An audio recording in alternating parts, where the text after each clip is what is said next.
If this week wasn't bad enough for the Trump administration, it turns out that after he uttered these words, and what we're going to be doing is a 25% tariff on all cars that are not made in the United States. If they're made in the United States, there's absolutely no tariff. well, the auto industry took yet another nosedive. Nothing but winning, right? Driving the auto industry into a recession. GM shares are down 5%. We were sitting around the desk looking at the declines in the automakers as President Trump was speaking.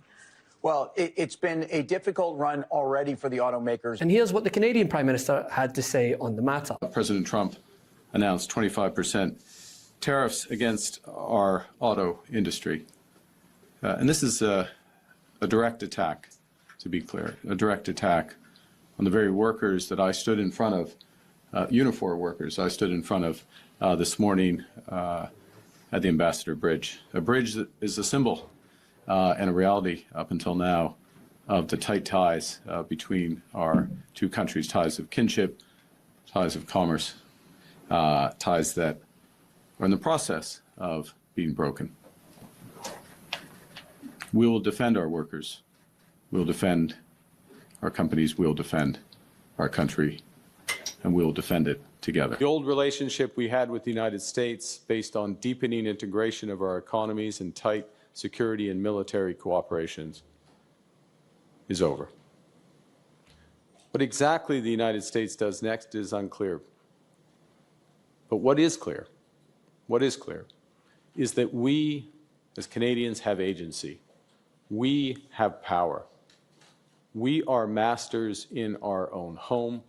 Nous sommes maîtres chez nous. We can control our destiny. We can give ourselves much more than any foreign government, including the United States, can ever take away. We can deal with this crisis best by building our strength right here at home. It will take hard work. It will take steady and focused determination from governments, from businesses, from labor, from Canadians. We will need to dramatically reduce our reliance on the United States. We will need to pivot our trade relationships elsewhere.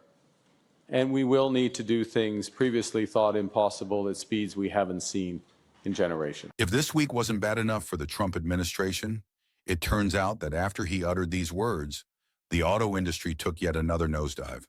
Trump announces a 25% tariff on all cars not made in the United States.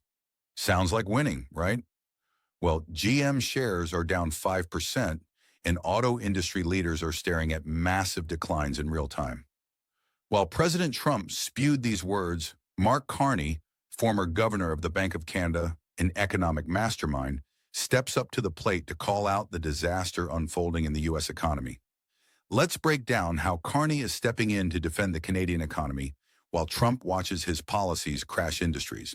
After Trump announced a 25% tariff set to take effect on April 2nd on all cars shipped to the United States, a significant escalation in the global trade war, the response was, well, what we've come to expect when Trump opens his mouth on the economy, more turmoil. To the United States, but Fords and Chevys made in the United States, all those prices are going to skyrocket. Now, could Republicans in Congress specifically be doing more to push the president to try to de-escalate his trade war? What leverage do you have? Well, in Article 1 in the Constitution, really tariffs should be a congressional initiated action. So this should come from Congress. However, I think we made a mistake. In the past, we passed legislation that gave the president some temporary tariff authorities. And I think we should look back and maybe restore the power back to Congress and take away the authorizations that we've allowed the presidents, not just President Trump, but President Biden and President Obama before him. This power should reside in the House and the Senate. And we have the power of the purse. And so I think we should restore these authorities back to the House. Oh, that's an interesting proposal. Let's see if that happens. As was reported on CNBC, of all places. Driving the auto industry into a recession. GM shares are down 5%. We were sitting around the desk looking at the declines in the automakers as President Trump was speaking. Well, it's been a difficult run already for the automakers, and we have heard about sensitivity on higher prices. And again, if you're talking about $4,000 on a crossover, and they're saying $3,000 or 3 times that in terms of EVs. Tariff will be applied not just to foreign-made cars, but also to car parts, including engines and transmissions. Following Trump's announcement, European Commission President Ursula von der Leyen released a statement condemning the tariffs. This sentiment was, of course, echoed by Ontario Premier Doug Ford, who said that Canada should retaliate. We have to run through every tariff and minimize the pain for Canadians, maximize the pain for Americans. And I feel terrible for the Americans, but it's one person, it's President Trump, that's creating this chaos. Here's the thing with Trump's policies. Wreck the economy, hurt American workers, and then just act like it's no big deal. The stock market's crumbling, 401ks are tanking, and all he has to say is, it'll take care of itself. Newsflash. That's not how leadership works. This isn't just bad for American workers. It's a direct attack on the global economy. And while Trump keeps spewing empty rhetoric, Mark Carney's out here calling it like it is.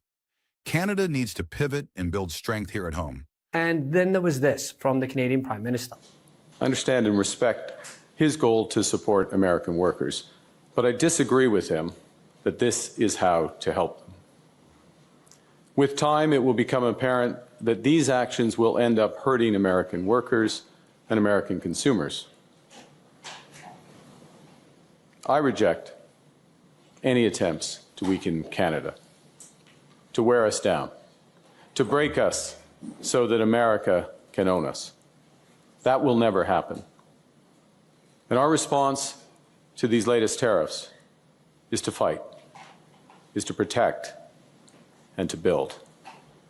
We will fight the U.S. tariffs with retaliatory trade actions of our own that will have maximum impact in the United States and minimum impacts here in Canada. But most notable is the prediction that as a result, car prices will go up, again running contrary to promises made by the president. Joining the list of groceries, eggs, inflation, all spiking at the hands of the very stable genius. Getting down to close to session lows. The Dow is down about 540 points.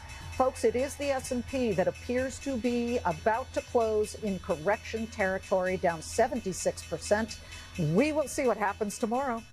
And if you have different people in the administration giving different messages, I mean, the Commerce Secretary and the President are having different messages on the same day. That's not giving the market any sort of ease or certainty for investors.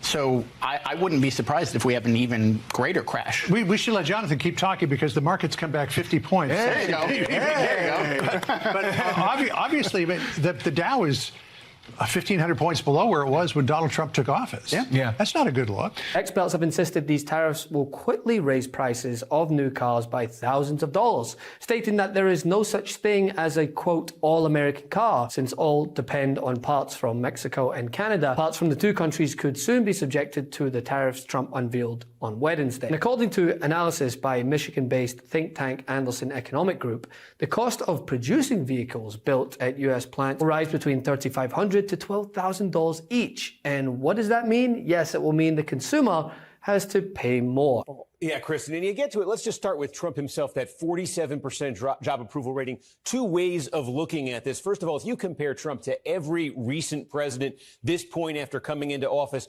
Trump's number here is the lowest, significantly the lowest of any of his modern predecessors, except Donald Trump in his first term. He was at 40% at this point in 2017. All of which just further reiterates how much Trump lied to the American people and continues to do so. I very much agree with the conclusion of the ATA that foreign illicit drug actors are a major threat in the United States, and many of you have spoken to this today. Is the IC wrong in its omission of Canada as a source of illicit fentanyl in the ATA? I was surprised, given some of the rhetoric, that there is no mention of Canada in the ATA. Senator, the focus in my opening and the ATA was really to focus on the most extreme threats in that area. And our assessment is that the most extreme threat related to fentanyl continues to come from and through Mexico. So the president has stated that the fentanyl coming through Canada is massive, and actually said it was an unusual and extraordinary threat. And that was the language that was used to justify putting tariffs on Canada. I'm just trying to reconcile those two issues. Is it an unusual and extraordinary threat, or is it a minor threat that doesn't even merit mention in the annual threat assessment? Senator, I don't have the numbers related to Canada in front of me at this time. I'd like to get back to you on the specifics of that answer. It's less than 1% of the fentanyl that we are able to interdict. But if you have different information, I would very much welcome that. Mark Carney's response? It's nothing short of defiant. Carney lays down a plan: fight, protect, and build.